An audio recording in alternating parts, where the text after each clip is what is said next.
Yeah, that's all fine. Yeah. And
do your bit. Yes. And then maybe just perch yourself down there so that you don't have to go too far. Or I can just go, yes. Yeah, I think I was going to, would probably be easier. okay.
Good to go. Hello, good morning, everyone. Welcome. Fantastic to have so many of you here, a couple of familiar faces we've met with already, some new. Before we get started, just a little bit of housekeeping to go through with you for the day. For the majority of the day, we're making quite full use of the building. So the main events will be in here. We're also making use of downstairs, where you will have registered coming in. And of course, the fringe events. There is a schedule of the day available, also a map. If you don't have a copy, there are still plenty downstairs if that is helpful to have. If at any point throughout the day you're not sure where you'd like to be, need to be, or you have a change to any of your preferences, let us know. The Social Mobility Commission Secretariat team will be wearing grey lanyards. Apart from me, I have a fashionable black one, but do come and speak to any of us and we can show you where each event is taking place. We also have plenty of comfort and refreshment breaks throughout the day. I'm going to go through with you a quick list of where the bathrooms are. So we have gents and ladies on the sub-ground floor. We have a disabled toilet on the ground floor downstairs from here. And we also have a disabled toilet which has some changing space facility as well. Once the main events of the day have concluded, there is still plenty to wait around for. In fact, we have some networking with each other, but also the chance to hear a little bit from the EY Foundation on the AI Grand Challenge that they have been working on with the SMC. There is no planned fire alarm for today. If you do hear that alarm or any other kind, please make way to your nearest exit, well signposted throughout the building. Lastly, we do have some film and video planned throughout the day. If you'd prefer to not feature in those prominently, again, come and find us in the grey lanyards or me in the black, and we can take a note and ensure that you're not featured as prominently within them. That's about it for now. Again, any questions, grey lanyard, or come to me. Without too much more, I'm delighted to introduce the Chair of the Social Mobility Commission, Alun Francis OBE. Alun, over to you.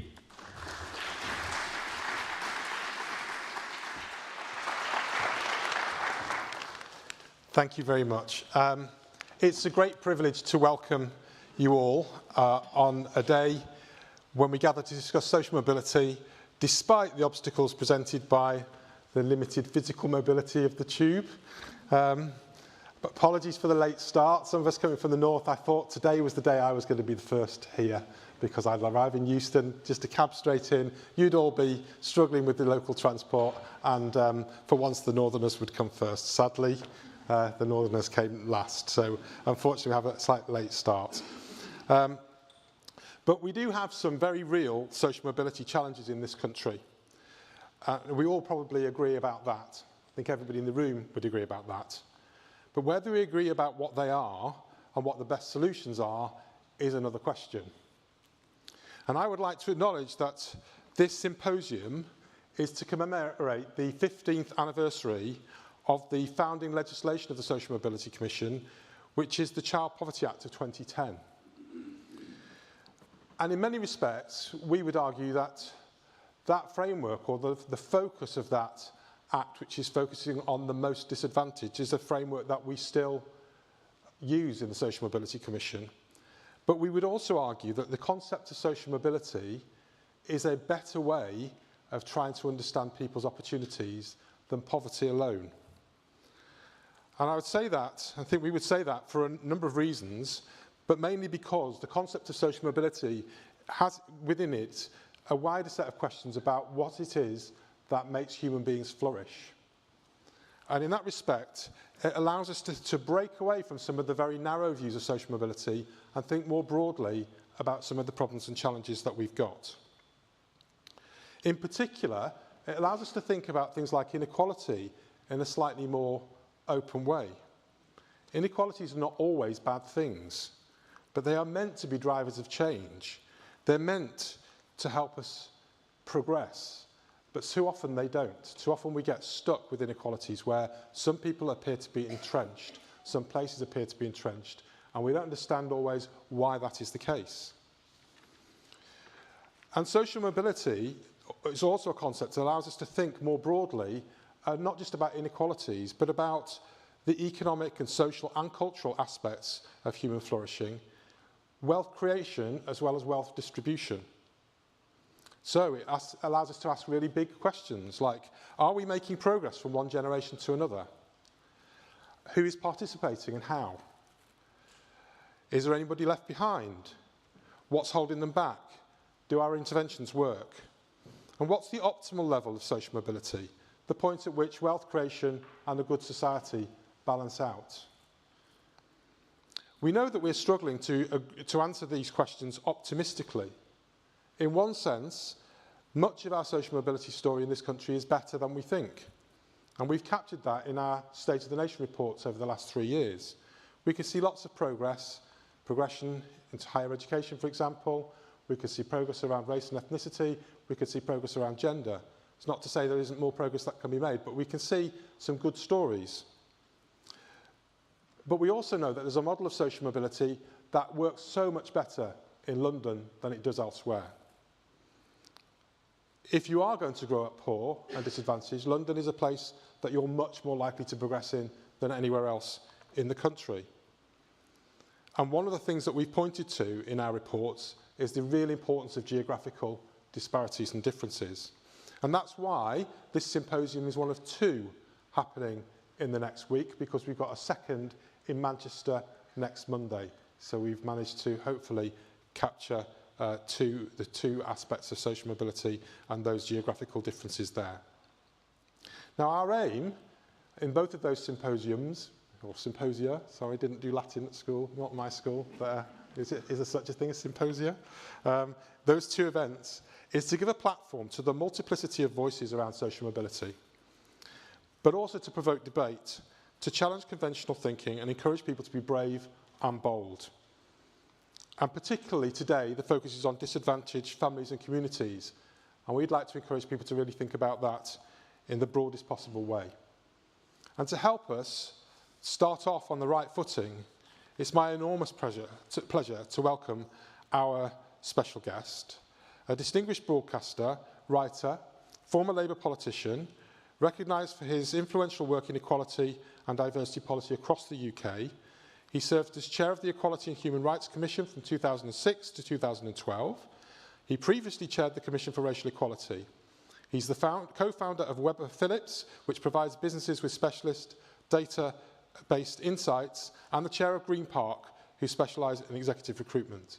Some of you will still be reading his regular column in the Times, which is always interesting, and you'll hear him sometimes give his reflections on Times Radio to equal effect. It's my enormous pleasure to welcome Sir Trevor Phillips OBE. Thank you.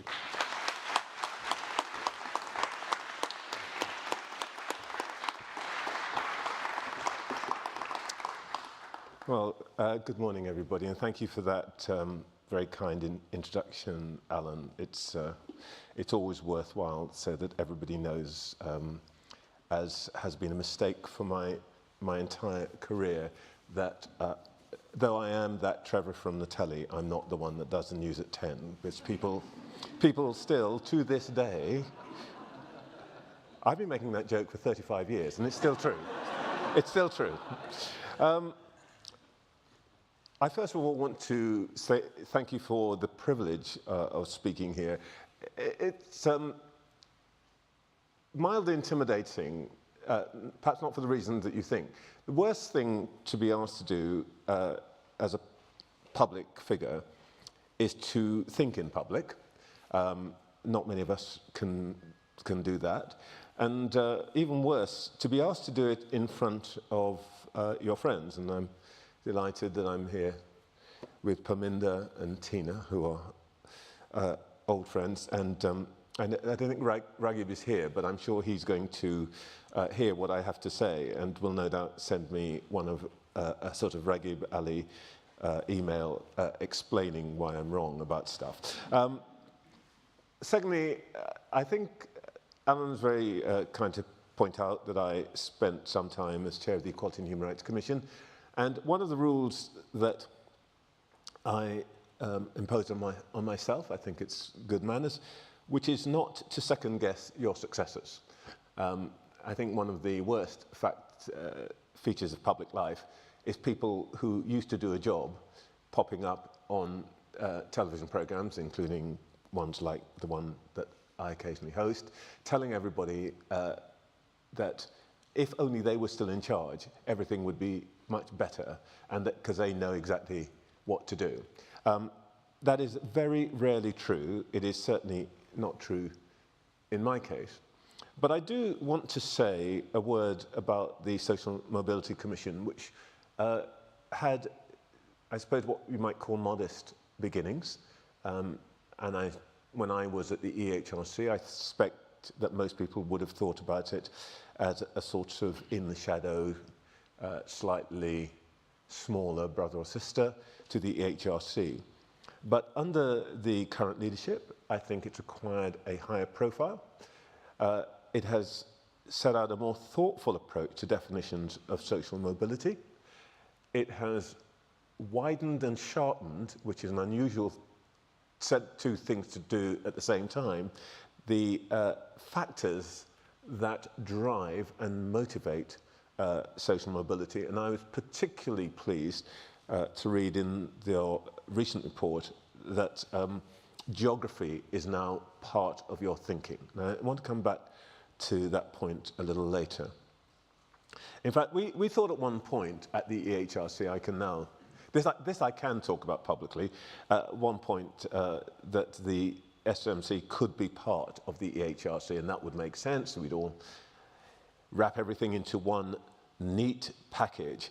Actually, as I want to argue this morning, a more expansive definition of social mobility might actually lead you to the conclusion that it should be the other way around, that the Social Mobility Commission should lead on many of the big issues of social justice and indeed personal satisfaction. I want to start just by saying very briefly that we tend to talk about social mobility as an issue of personal advancement, to some extent of social justice, but rather narrowly. I would just like to put in the background of your conversation today my belief that there is a context here which is much, much larger than the context that we've always been thinking about when we use the term social mobility. If we look at the rest of the world, and in particular, I want to mention India, social mobility is on steroids elsewhere. In India, there have been 250 million people lifted out of poverty in the past 3 decades. More importantly, by 2031, the Indians reckon that 41% of their population will be in what they call the neo-middle class. There are all sorts of peculiar definitions about that, but let's summarize it this way. These will be people with stable jobs, secure incomes, decent homes, and better education. Many of them will be people doing things, earning, managing their family life in a way that would have been unimaginable to their grandparents and possibly their parents.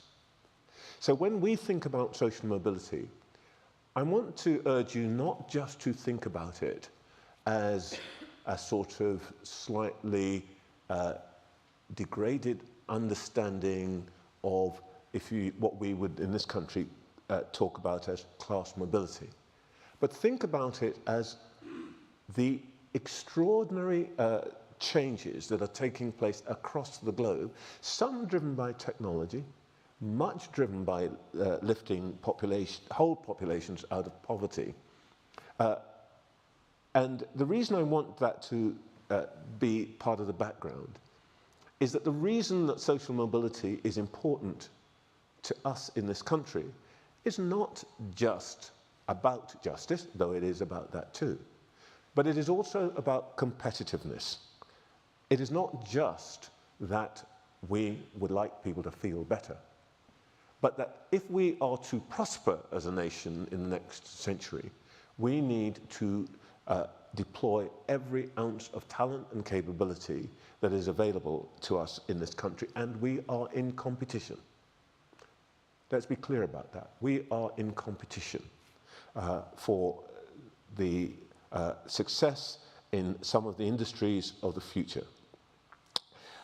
Let me walk back a little bit and ask a question of myself, really, because when I sat down to think about what I would say this morning, because I'm quite simplistic, I started life as a chemist and an engineer, and most chemists and engineers are untroubled by complexity in thinking. We start with, what are we trying to do here? And the question I ask myself is, what is it that we really want to achieve? I remember quite early on when I was at the Commission for Racial Equality and then subsequently the HRC, I thought I'd distilled it pretty cleverly with a simple statement. What's our business? Our business is to ensure that as far as possible, your origins should not determine your destiny. Now, that's okay, it's quite neat. It's not the whole story, but it's quite neat. It's part of the reason that when we thought about social mobility, we related it to equality as per the 2010 Equality Act, where the task there was to ensure that your membership of a protected, a group with protected characteristics, race, sex, disability, so on, should not be barriers to your choices in life. The indication of the notorious Social Mobility Clause in the 2010 Act, which, okay, I'm guilty of, was an attempted recognition of the relationship between protected characteristics and what we used to call class. And we set out to codify the idea that over a generation, a person might be able to access better education, find wider occupational opportunities, and achieve higher status in various ways than their parents. And that framed the indicators that we use, and to some extent that the SMCs still use. And of course, it's a potent set of questions, much talked about. Even this morning, I'm hearing there's some sort of trouble in the Labour Party. When's that never the case? But anyway, there's going to be another contest. And it's become clear, just from the language, you can't expect to run for high office these days without declaring how far you've come from your parents' backgrounds. Everybody now is an example of social mobility, to some extent, but delivered in their story by their own efforts, to some extent, perhaps delivered by policies that they champion. It's all about narrative. But the point is that I think when we started to think about social mobility in the first part of this century, we thought about it as, in some senses, related to forms of discrimination, and that we should try to understand whether there are institutional or cultural barriers to overcome. And that's why we sought aggregate data, because that's, generally speaking, how you understand whether there is something happening that goes beyond the individual's fortunes. And I think it was right to do that. And that clause, as someone once called it, socialism in one clause, which would have invited and possibly compelled organizations to measure movements of their employees and so on from the point of view of social backgrounds, that would have been valuable had it been initiated. But we would also, I think, have understood some of the problems of that understanding of social mobility. To start with, we would have been trying to measure aggregate trends. Now, I think this works perfectly fine with immutable human characteristics, race and sex in particular. I'm in a category which we call Black, British, Caribbean. And to all intents and purposes, it will always be, for the whole of my lifetime, a factor in how I'm regarded and treated. This is more controversial, but I think it's also a factor in the way that I behave. Had I been something else, I think I would have been a rather different kind of person. But it will certainly condition how other people behave towards me. And that's true about class or caste. As Eliza Doolittle said, the difference between a lady and a flower girl is not how she behaves, but how she is treated.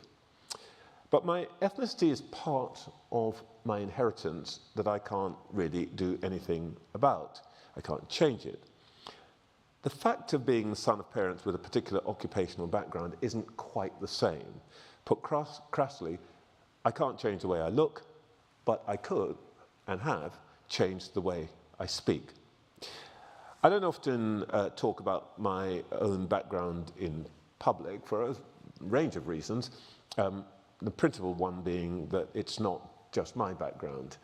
When we talk about ourselves, we're also talking about our families and others. And I've got to confess, I'm mildly disapproving of the tendency of people to share, you know, whether their parents were tool makers or whatever it is, with everybody, as though that told you something very, very important about them. By and large, I don't think it does, but let that rest. That's just my prejudice. But in this context, I think it is important for me to set out some of the story, because I think it helps to explain some of the things I want to suggest this morning. I, as it happened, was born in central London, the last of my parents' children. I'm pretty far from the place into which I was born, not geographically, but certainly socially. I'm the 10th of 10 children. My mother was the great-granddaughter of a woman born into slavery. That woman's daughter was a housemaid. Her daughter was a seamstress. My mother was a seamstress and a housemaid. Not much social mobility there over the course of a century. My father, on the other hand, very different. He was the son of an alcoholic rag and bone man whose name we barely know in our family because he disappeared virtually the moment my father was born. My father left school at 14. He worked in docks, worked on railways. He was in the army during the war, guarding prisoners in the middle of what was then British Guiana called the bush, but the jungle. He was later a labourer, worked on the railways again, and then worked for many years in the post office as postman. He ended his life quite differently. He ended his life in a white-collar job in the United States. My parents had come to Britain in 1950. They left again in 1967 for reasons probably we don't need to go into, but anybody who knows the atmosphere of the United Kingdom at that time, Powell and all the rest of it, might understand why people would want to leave.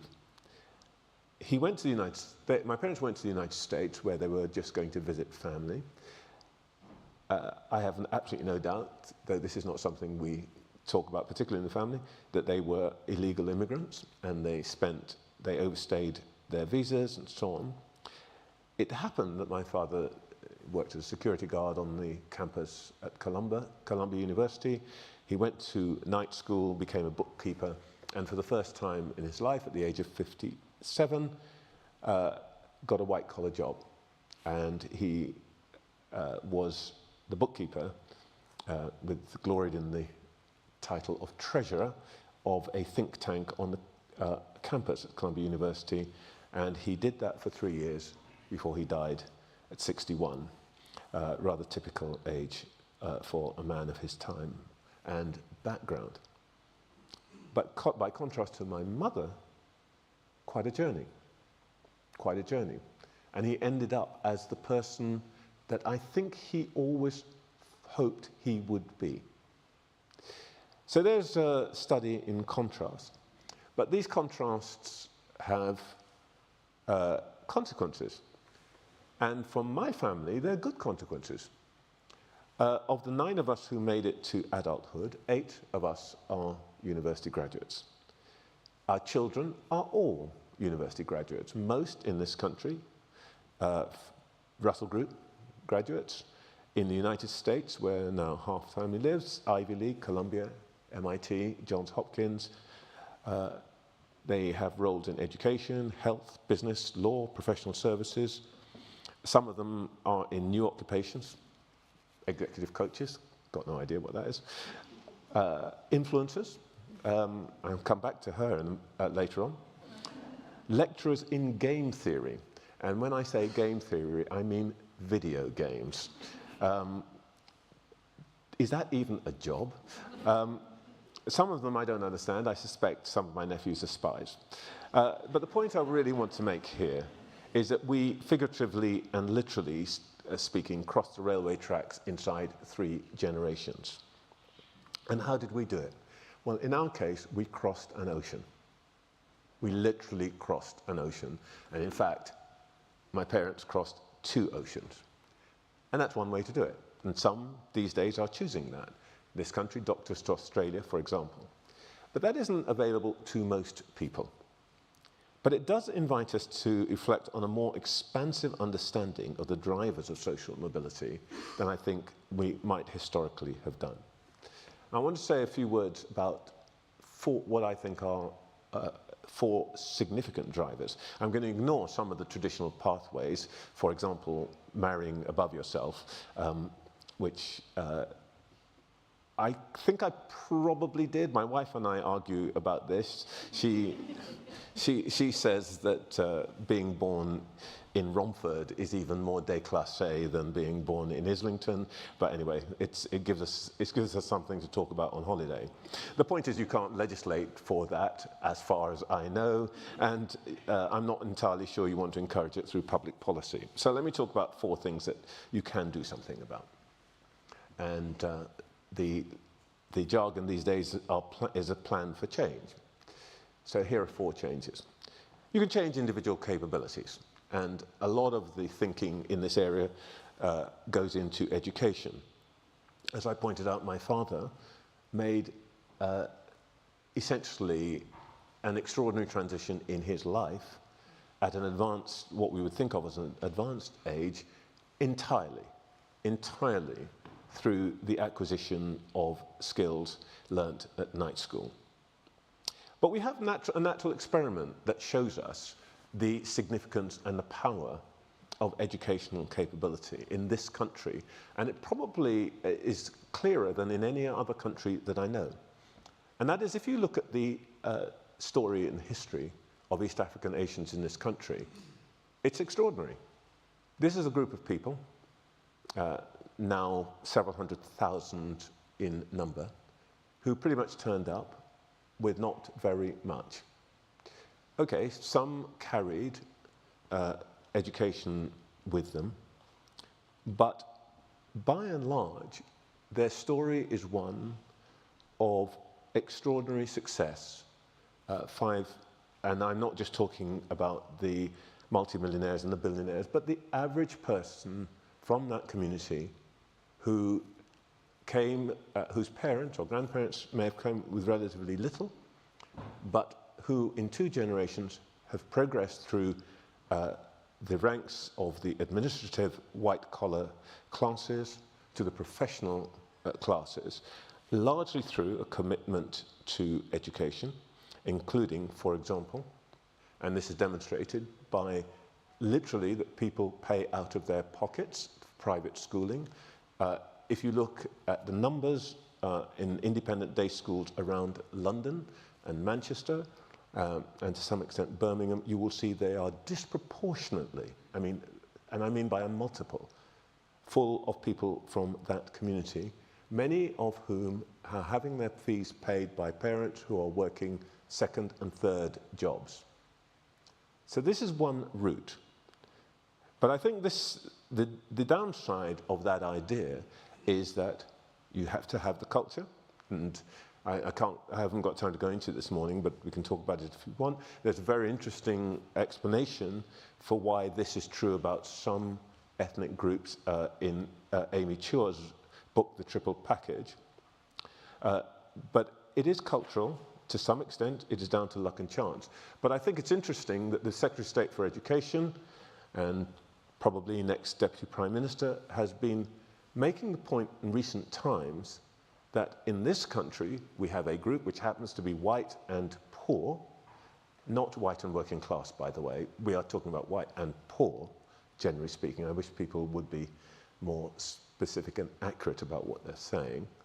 That is, if you like, the contrast of the group I've just been speaking of. Can we learn from them? Is there a lesson to be learned for poor white boys from, for example, the model of Rishi Sunak? So one thing is we can do, change the individuals, and that, at the heart of that is education. Secondly, we can change the frame in which people operate. And what I mean by that is this. Migration is one way of changing the frame in which you operate. You go to somewhere different, you're thought of differently, you can behave in a different way, you're not locked in by history. There are, of course, some downsides to this, and this can be true in terms of the way you move out of your community. And of course, one of the central issues in this country, it's not true in the United States, it's true here, that far too many people have to find success away from the place in which they grew up. It's a conundrum that I don't think we have solved. I'm not even sure that we've begun to ask ourselves, what do you do about that? The success in social mobility during the 1960s and 1970s, I think, may have fooled us into thinking that there's a sort of natural way in which, you know, boys and girls from the north can come south and they'll become, I don't know, they'll become my friend Melvin Bragg or whatever, and that's the answer. I think there's a price to pay for this. In the United States, African Americans stay close to home, and there's some good research which shows that there's a reason they stay close to home. Because when they go somewhere else, they may get a first-class degree, but they lose something of themselves and their connection to their own inheritance, and that matters. There's a real value to that.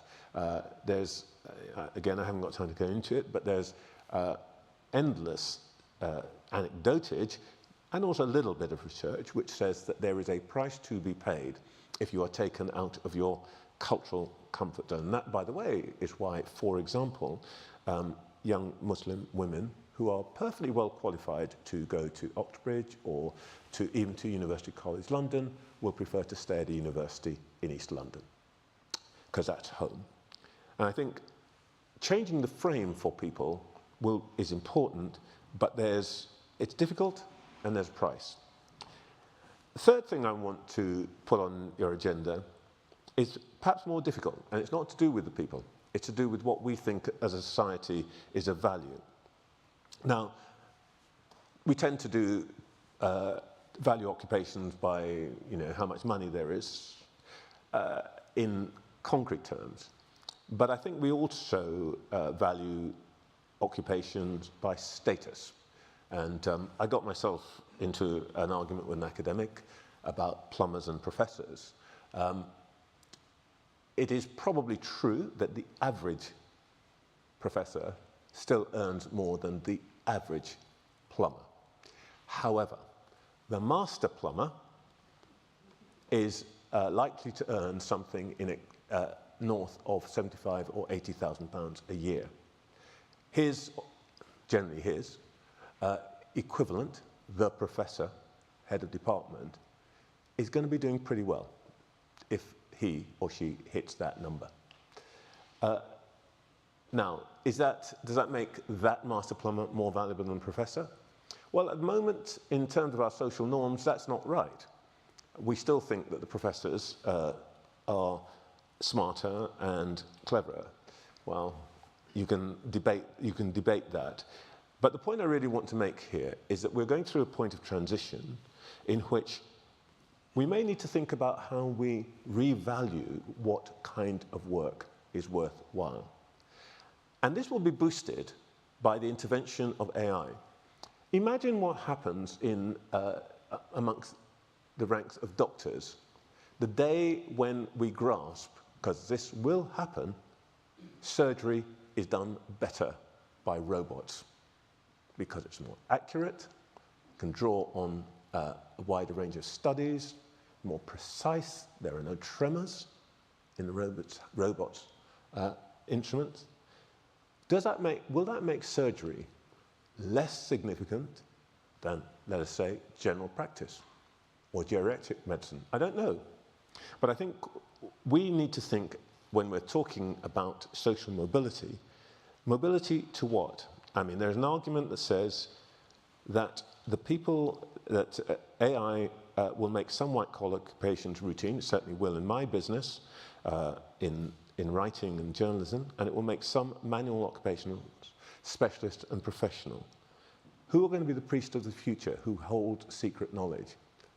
They won't be journalists. They might be electricians, and they might be mechanics. They might be plumbers. They could even be influencers. One of the things that my daughter and my nieces and nephews tease me with is that when I get above myself, they remind me that I am not even anywhere near the most well-known person in my family.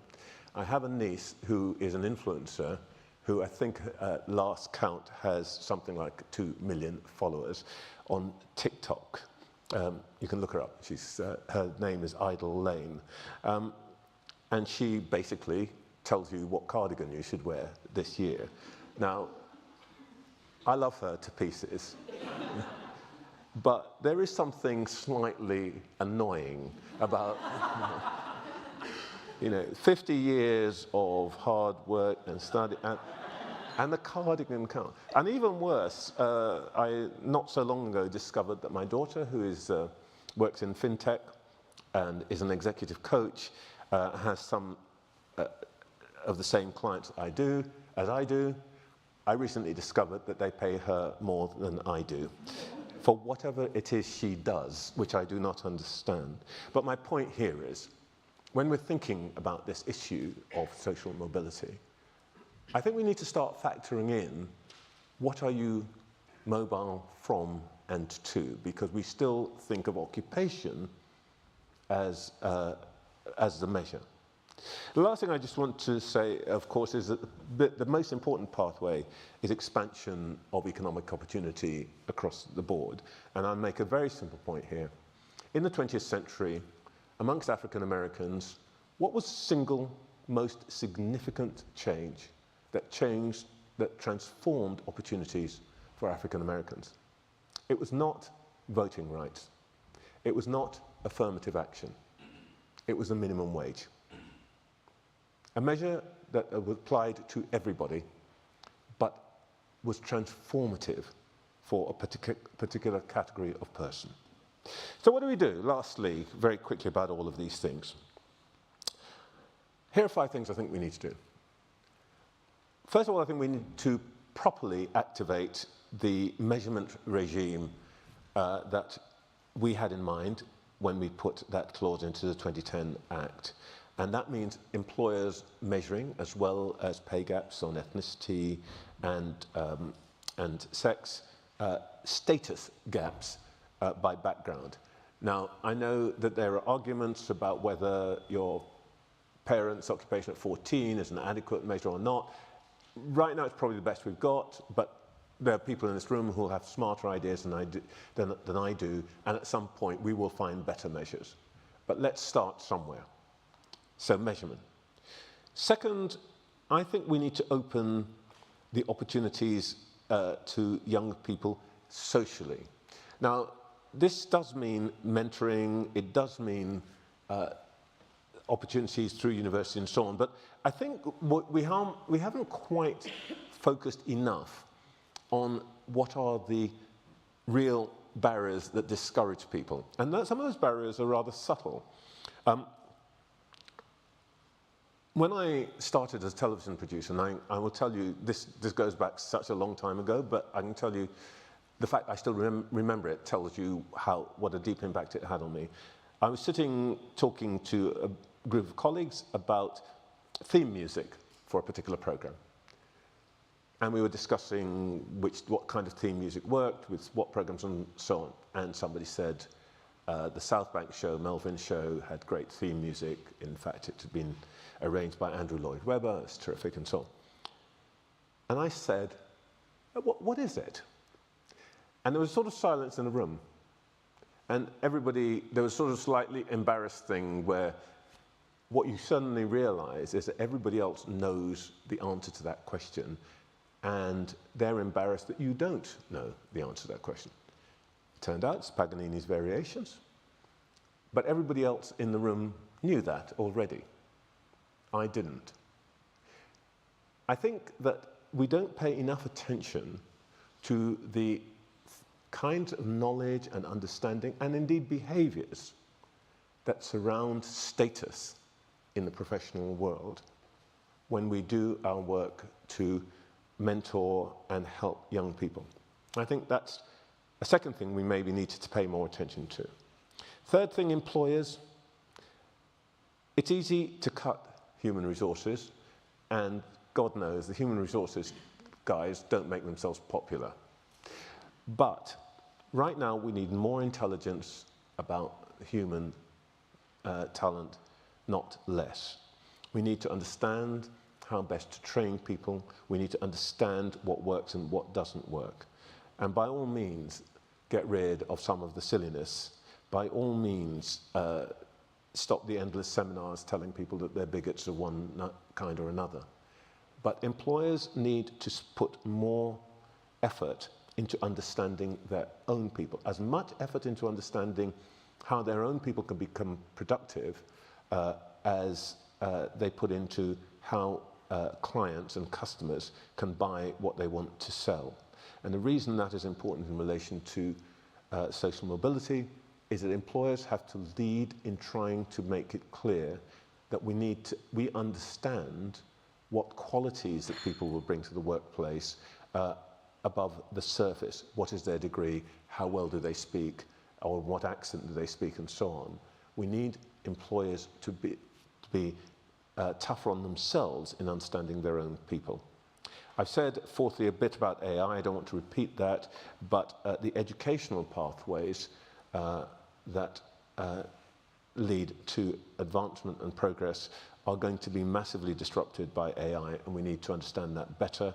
And that may be a job I think that government needs to put some muscle into, some energy into, and not just leave it to professional firms to publish lists of what professions are going to be up and down.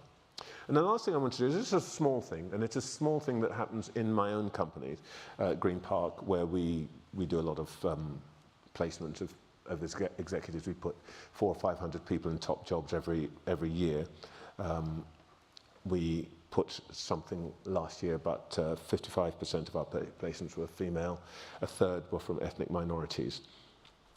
I don't think we measure enough, actually, though we're starting to do this, the impact of background. So I don't think we understand it in the way that we do race and sex, but we need to do that.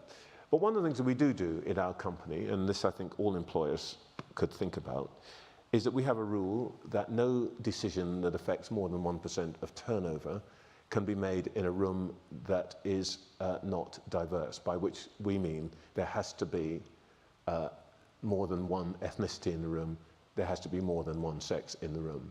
And maybe we need to think, and others need to think, about making sure that on those big decisions, there's at least somebody who doesn't have a degree, by which I mean hasn't been acculturated by having gone through the 3 or 4 years of university in the room. Because there are lots of different ways of looking at your decision making. And I sometimes think that those of us who have had that experience of the graduate world and professional world lose the capacity to see the world as others see it, and indeed, by the way, to see ourselves as we are seen by the majority of the population. Thank you.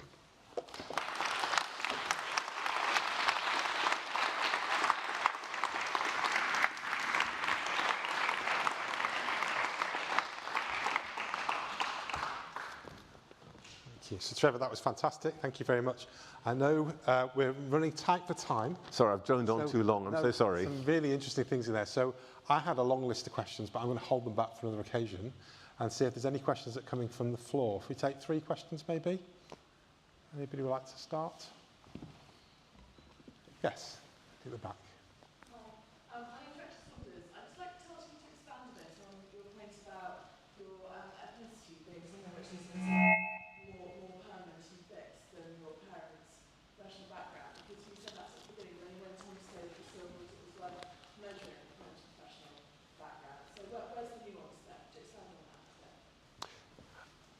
My point is that I think you can understand aggregate trends, which is what public policy needs to respond to.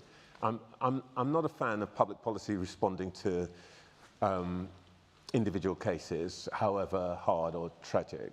I think you need to see what the overall flow is. The problem with that is, or not the problem is, but the requirement, particularly if you're measuring over time, is that the things that you measure have to be the same this year, next year, the year after. I am still going to be looking like I look, I think, in 10 years' time, or I hope I'll still be looking like anything in 20 years' time. And that's a perfectly reasonable base to include me in a category and to set, what people like me are able to achieve and not able to achieve. I think the problem with what we are trying to do when we think about social mobility is that the category that you are in is not quite as clear-cut and it is not quite as immutable. It's not as immutable for one reason. First reason, when I was 14, it happened, actually, that my father was in between the post office here and becoming the treasurer of the American Assembly on the Columbia University. He was a security guard. Now, is it really right that for the year that my situation should be judged by the fact that in the particular year, he was that? I mean, if you measured it from 5 years previously, you get one result. You measure it 2 years later, I'd be something quite different. I think that's my one point. And my second point is that though it doesn't necessarily affect the measurement issue specifically, let's be realistic about this. Most people who rise up the status ladder change. They change their behaviors. They change the way they speak. They change the way they interact with other people. And that in itself becomes a change in the way that they invite other people to treat them. And that makes it very different, I think, to the traditional protected characteristics, because, I mean, I'll be straightforward about it. I know that people speak to me and treat me in a different way than they might have done if I didn't have letters before and after my name. It's pretty straightforward, and I'm not an idiot. I understand that that makes a difference. People for whom this colour matters don't care about that, and they will treat me in the same way as they would have done 25, 30 years ago. So I think that's the territory that I'm trying to mine. It's not, my explanation and analysis of it isn't perfect, but I know we haven't got it right yet. I think that's a really important point, and I think it is absolutely true that somebody that's on an upward or downward trajectory is going to be very different in many respects to somebody who isn't moving at all. I think that's exactly what you're trying to get to. Shall we take another question? I'm going to take the gentleman here and the lady there, and I'll come back and see if we've got any more time at the end. Yeah, thanks. Sunder Catwell from British Future. Trevor, you had that great phrase about nobody being trapped by their background. Is it harder in times like these to make the case for, boys as well as girls, for the white working class, as well as the, black and Asian disadvantage? And what's our strategy for still being able to do it if the rising tide doesn't lift all boats? How do we get the legitimacy to make the interventions that are needed for particular groups? Are you asking if it's hard to make a case in relation to... Is it choppier out there because they're raising grievances, but sometimes you need to do more? Well, look, it's harder in all sorts of ways to make any case about anything in politics right now, because there is, and I'm not being snarky about that, there's not much value attributed to being thoughtful right now. Some of us have the luxury of being able to plough on anyway. I can write columns in a broadsheet newspaper. I can fulminate on Sunday mornings and so on, but not many people have that platform. And I think the truth of the matter is that the temperature in the West is such that it's quite hard to make sophisticated arguments. And of course, the reason is, in my view anyway, we are going through a revolutionary moment in the same way as we did with the coming of railways and industrial revolution. We're going through a period which is particularly sensitive because in these revolutionary moments, the big problem is we don't know where we're going to get to. When the railways happened, nobody had any idea how it was going to revolutionize the landscape. I don't think we really know what the digital universe is going to do for us. So anyway, the answer to your question is, it is very difficult, but on the other hand, I've got a great, I think probably maybe a naive, but a greater trust that most people most of the time have a better grasp of what's going on than their leaders. And I think most people understand that there's drama going on. They're prepared to tolerate uncertainty as long as their leaders are honest about that uncertainty, which by and large they're not. They are prepared to accept that you can't know everything, though we tend to try to pretend that we do. And therefore they're prepared to accept, let's try some new stuff. Let's try some ideas. And so my answer to your question is, it's difficult, but actually I think the answer is to be more open with the public about the possibilities, because smart people, and most people are quite smart, know that there are opportunities in change as well as risks. And what they ask from people like us is for us to be open with them about both the opportunities and the risks. One of the things about the railways, of course, was that every town had to set their clocks to be the same, because before then everybody had local time. Once you run the railways, they're all going to have the same time. So just on that note, our clock is saying we've got maybe 1 minute left, so can we take your question? Oh, hi, I'm Tamsin from Uptree. Thank you so much for the talk. It was really interesting. One of the points you mentioned about the solution is about the education system and that the development of AI, and that the government needs to do more to invest in our education system to help young people be aware of all the different developing careers that are available to them. However, as it currently stands, and in the history of careers education, it has been significantly not good enough from my own personal experience as a teacher. What more can the government be doing, and how are they supposed to address the change that is existing within the developing tech world, innovation, AI, and the fact that these things are changing all the time, but there's so little investment in innovation in startups and in UK companies that are trying to grow? How can they develop, attract young talent, diverse talent, but at the same time there's the issue of schools and education and not enough young people knowing about those careers that are available to them? Would love to hear your thoughts on that. Look, I'm going to be really circumspect on this, for the simple reason that there are probably, I don't know, there's 70 or 80 people in the room, and I'm pretty sure that 60 know more, have a better answer to that question than I could ever dream up. I'll tell you what I do think, though, as an employer about this. I think two things. First of all, I think, I mean, I was always one of those who said we need better career service and so on. I'm beginning to wonder whether that's true, actually. I wonder if the government state needs to back off that. I'll tell you the thing that really changed my mind was this. We invested vast amounts of money in the learning and development sector in the United States and EMEA, I think is now something like, it's spent about $400 billion a year on L&D. A large part of that, not now, but previously, went into teaching people coding. Complete and utter waste of time. Not even coders code anymore. You've got machines to do that.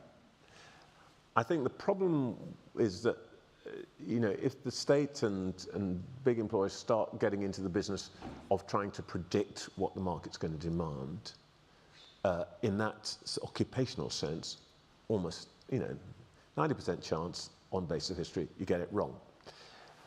I'm leaning, to be honest, to get to something rather old-fashioned, which I think somebody once called, I can't remember who it is, but somebody once called character education. And I'll explain in my own world exactly what I mean by that. One of the great problems that we have in the media right now is that we have a lot of very clever, really enthusiastic and energetic young people coming into the business. They lack one thing: curiosity. I mean, it's really striking to me that a lot of people who work with me, they're brilliant, and I rely on them immensely. But by and large, they reckon they know the answer. And I spend quite a lot of time saying to people, the point about our business is that we don't know the answer. That's what we're supposed to try to discover. And I think this is a problem about, you know, we can talk a lot about why this is, but I think it's a problem about character education. I think we do not pay enough attention to behaviours and culture, and that might mean going back to some very old-fashioned things. And, you know, okay, this is a kind.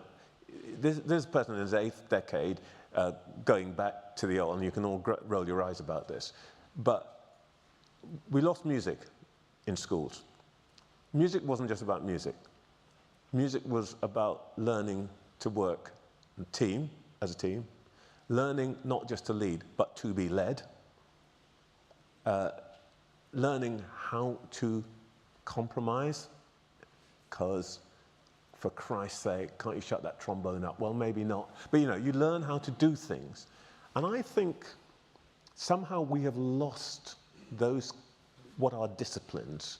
And if I had a real choice about where I would really invest some money, it would be about thinking about what are the modern equivalents that give people those capabilities, rather than very specific skills.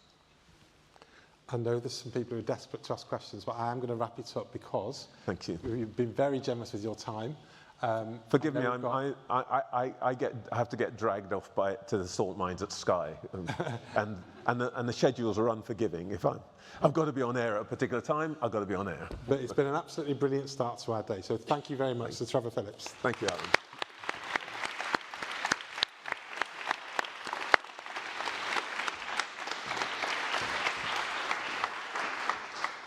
Okay, I think it's time for everybody to go into their workshops and other events. I hope you enjoy the day. Thank you very much.